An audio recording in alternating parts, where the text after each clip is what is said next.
Do you have any advice for folks who are, particularly women, trying to get into this field, or maybe who have a similar dream, like they know they want to be a pen tester or something like that? When I was a teenager, I didn't believe that I know math enough, or I can do it, and there's only men in the computer science studies. It's they'll tell me you're not strong enough or whatever, but I have this personality that says watch this.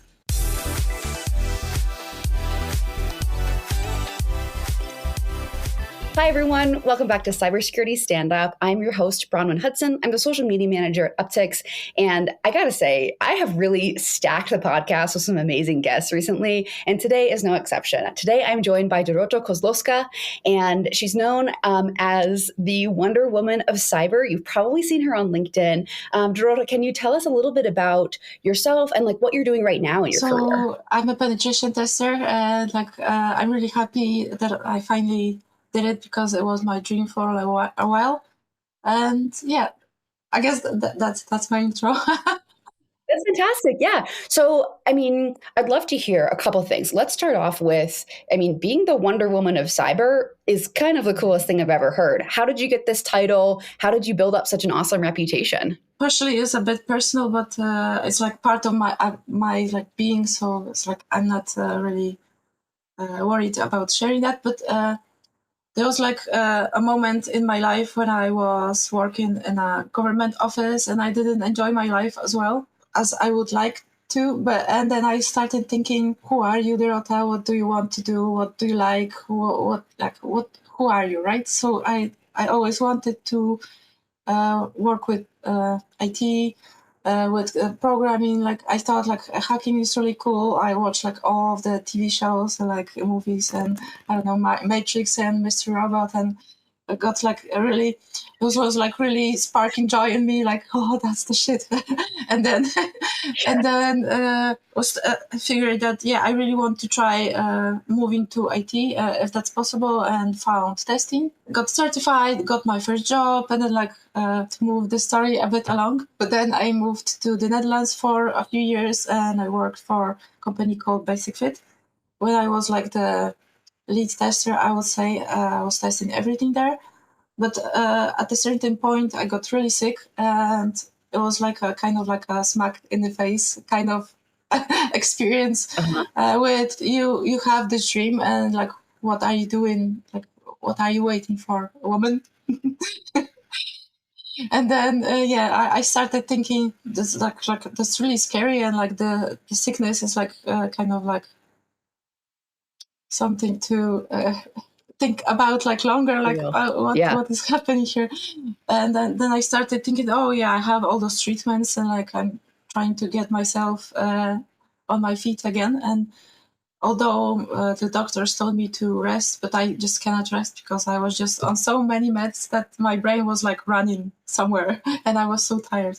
But I figured if my brain is going into some kind of hyper speed there, maybe I should use it well, and start studying something. And cybersecurity was always on the, so I figured maybe that's my moment to start preparing to be a pen tester, and learning what is cybersecurity, what is inside of a computer, even what is network, what are the TCP, and all of the things that are necessary there.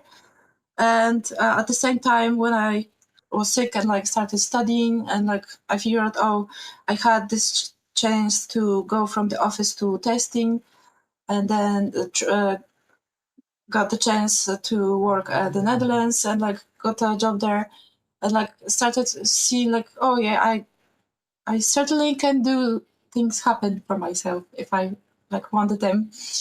So Love it. At the same time, the Wonder Woman movie was really popular, and I was really into that movie, because that was a first superhero that was a female, and she's a really strong person, and I love the actress, I love the movie. I watched it 100 times, and then I got diagnosed that I'm no longer sick, and healthy now. and then Amazing. I got a job as a security analyst. So not exactly penetration tester, but in the field that I was going for. Yeah. So then, like all those things together, I started thinking, yeah, maybe I am a Wonder Woman. And I went on LinkedIn and I saw all those people like wearing like white shirts and like blazers, and it felt like, yeah, that's like really, that's cool, but kind of boring, right? Everyone looks the same.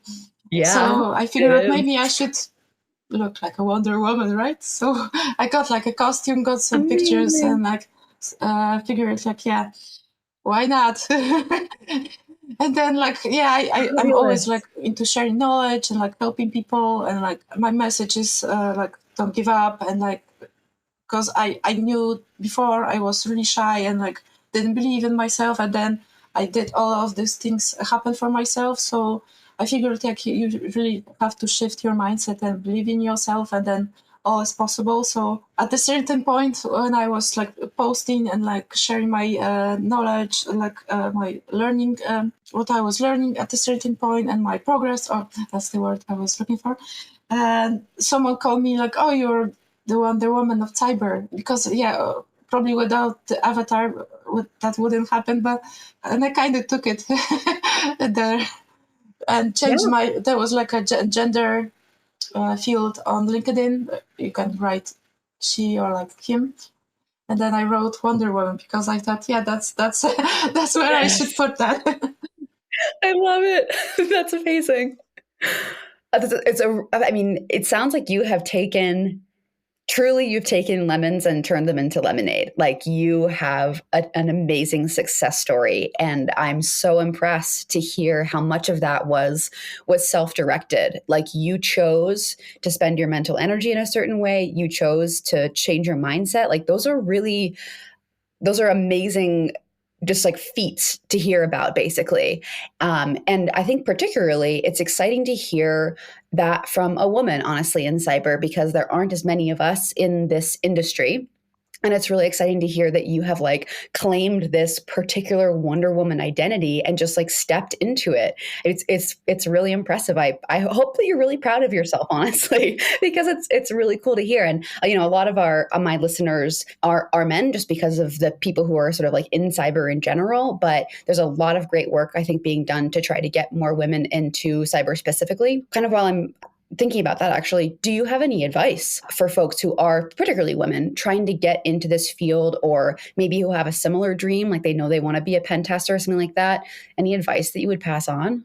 Before I answer, I have like this small comment that actually like I think my persona on LinkedIn is like really inspiring people, and like I have regular basis people asking me like, oh, my daughter wants to go into cyber, do you have any questions? And like, oh, my girlfriend, like, oh, can I connect you with this person or that person? And like I think that's really cool, that's it's resonating with people, and like I feel like, I don't know, my story makes sense, kind of like sharing it, because otherwise I would feel like I don't know Definitely. what was it about, right? But like to answer your question, Yeah.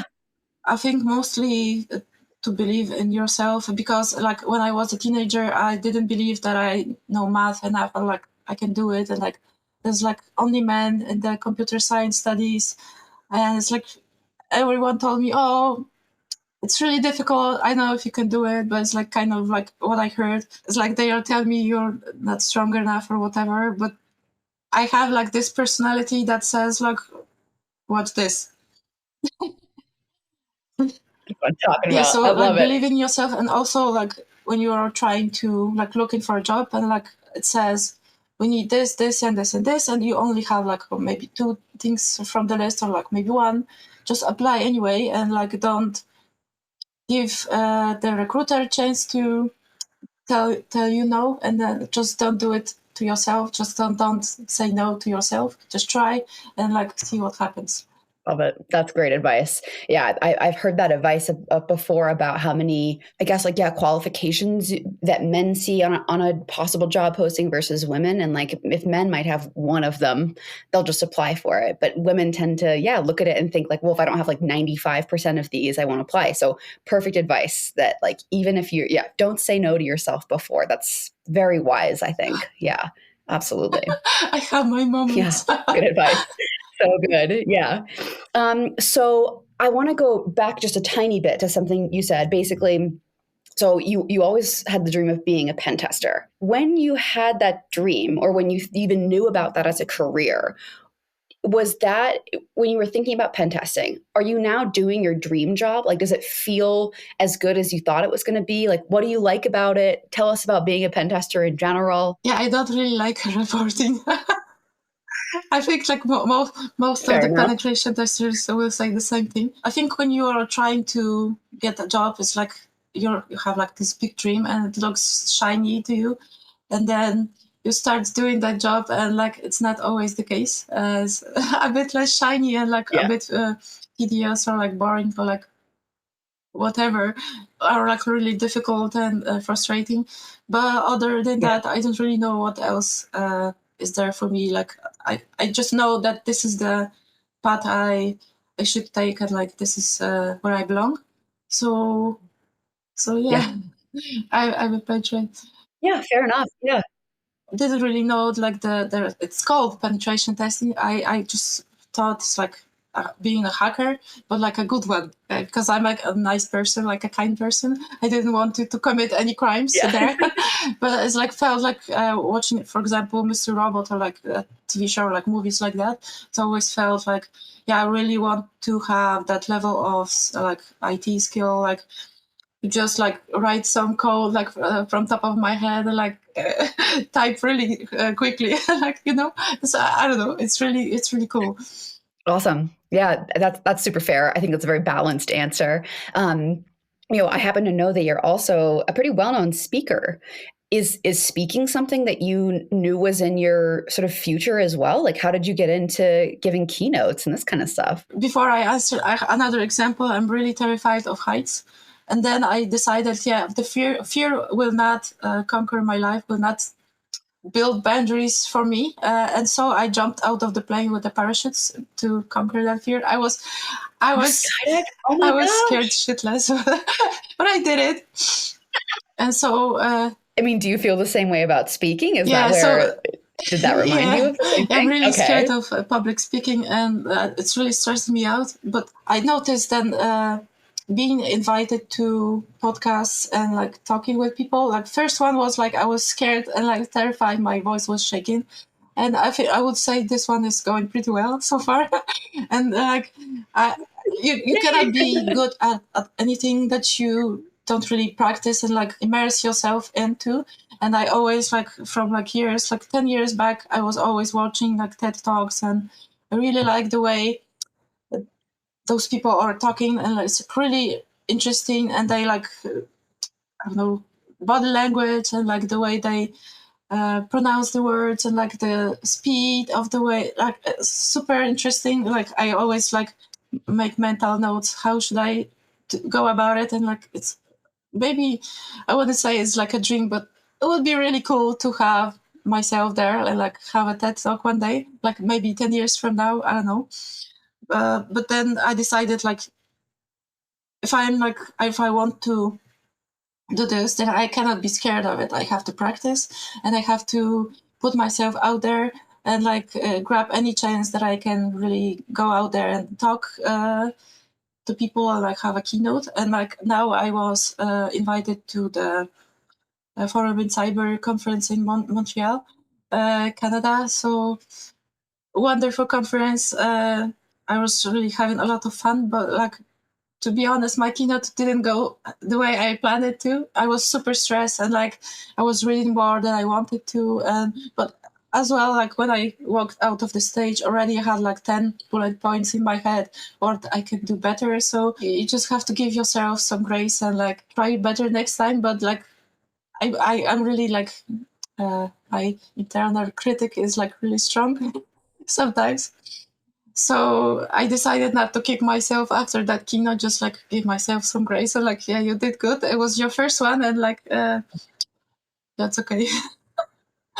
I'm so encouraged, honestly, to hear that. Like, I think a lot of people, their inner critic is the loudest voice in their own minds, and it's really hard. It's really hard because you feel like that's the truth when you've come off stage and you're thinking about all those things. But It's good to hear that you're giving yourself grace. And I think, especially with a keynote, I mean, that's a high pressure situation. You should absolutely be giving yourself grace. It's your first one.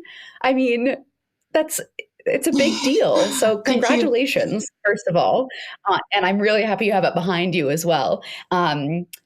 And it's really cool. I'm really happy to hear that you're a TED Talk aficionado as well. I think you could have a TED Talk by tomorrow. Honestly, you have an amazing story to tell, and I don't think that's 10 years away for you.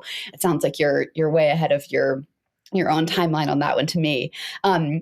However, because you're someone who's thinking about like you've had these, an awareness of your own life. It's like, what am I going to be doing in 10 years? You're thinking about your life in these ways. What's my dream job? How can I get there? I also want to kind of pivot the other direction and say, if you could talk to yourself 5 years ago or like 10 years ago, what would you tell your younger self? Stay single. Yeah.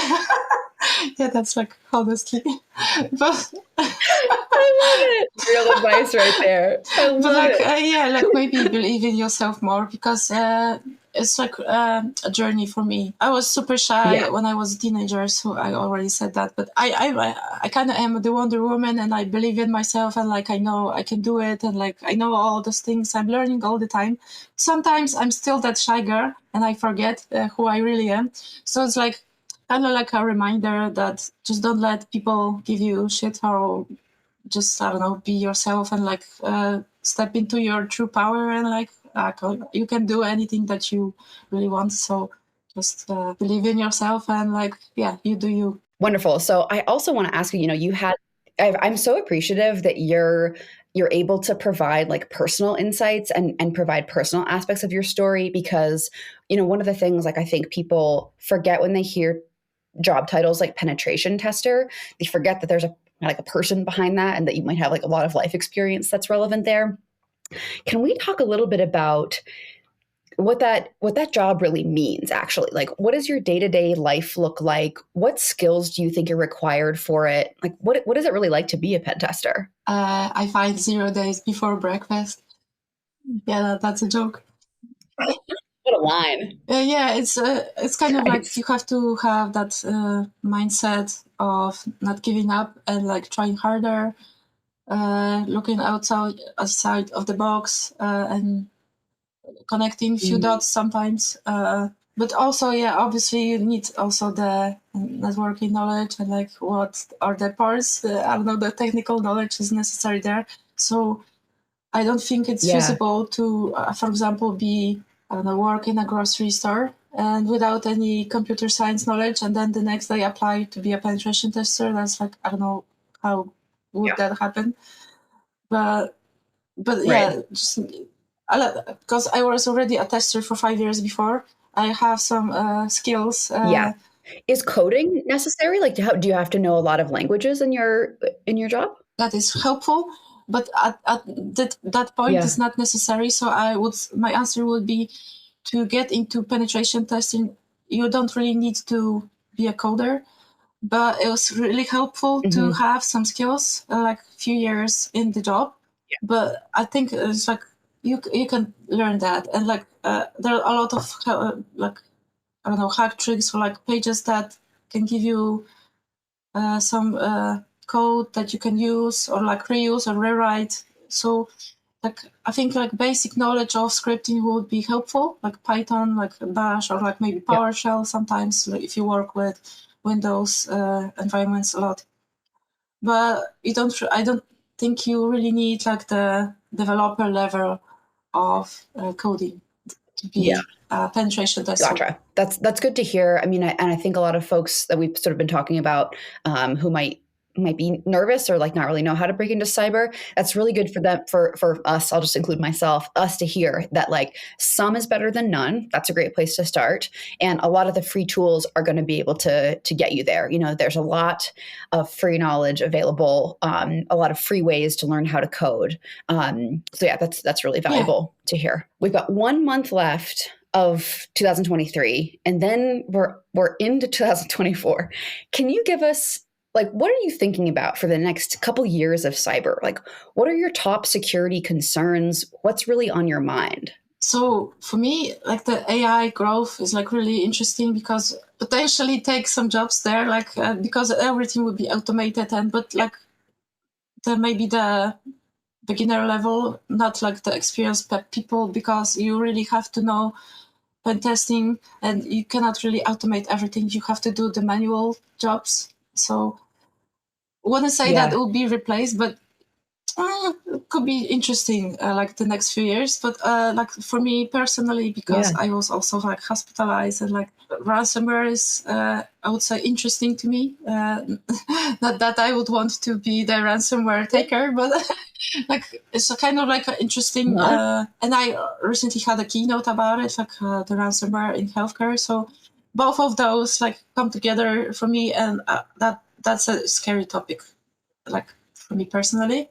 Absolutely. I mean, do you have any, like, when you think about that, when that's keeping you awake, do you also think about potential solutions, or like what could the industry be focusing on more to mitigate things like this? I think maybe like storage of secure offline data, like to back up it quickly, could Huh? be something we. I think we already know about it, but it's like I think it's like on top of my head. It would be useful if we unplug some devices, then we can restore it, or like not really negotiate with the I don't know the hackers, like the bad people. Yeah, yeah. Uh, Uh-huh. but yeah, I would say like some recover plan in place so we can act quickly and like not really be worried about losing. I don't know. I guess losing lives mostly, right? Absolutely. Totally. Yeah, that's I mean, healthcare is sort of this interesting field when it comes to cyber, in my opinion, where the actual implications do come down to it being a life or death issue. Like, and I feel like that's something that we could be working a little bit more on when it comes to sort of public awareness as well. And I'm not sure if that's, I mean, I'm based in the US, and I'm never sure if like more people outside of the US have different perspectives on securing healthcare facilities as well. I mean, you're based in Poland. Do you know anything about like the healthcare industry like within Poland? Are there regulations that help keep those facilities secure? Like, how does that work? Do you know? Actually, I didn't research like that, like country. I was just looking like mostly Yeah. on the states, to be honest, because that's where like most Yeah. of the data is, like the statistics. But like I'm sure there are like some ways to recover, and like all of the countries have like the plans and like the cyber security strategies in place, and like also like this like Yeah. European Union has them. So yeah, I think Totally. it's taken care of, but I'm sure that we can still do more and like have more uh, I don't know, smart people sit around and like figure this out. Definitely, definitely agree.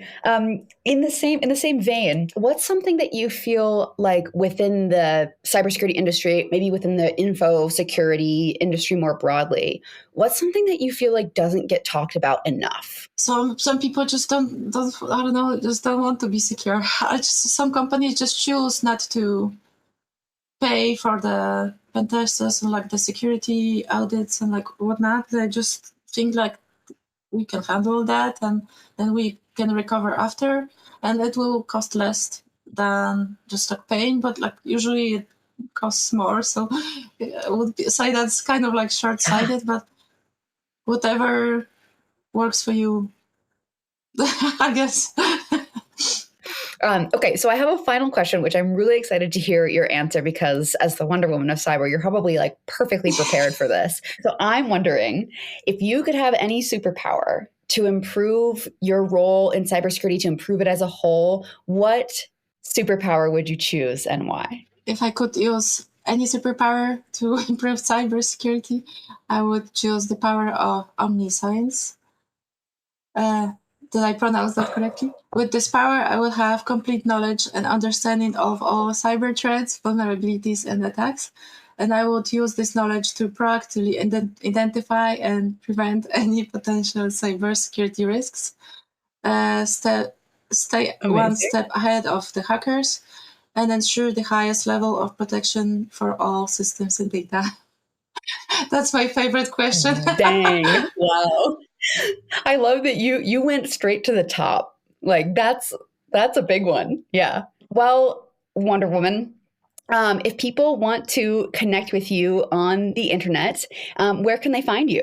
Now I'm only on LinkedIn, so on the Twitter, but like I don't really go there a lot. But I also want to start my YouTube channel and maybe go on Twitch, but that's like maybe next year. But for now, mostly LinkedIn. Fabulous. Excellent. Well, thank you so much for joining me on Cybersecurity Stand Up today. It's been a pleasure talking to you. And I feel that this episode is going to be a really heavy hitter for people who are trying to get into cyber, but also people who have had some like personal struggles. It's really a privilege to hear your story. So thank you so much for sharing it. And I appreciate your time. Thank you for inviting me.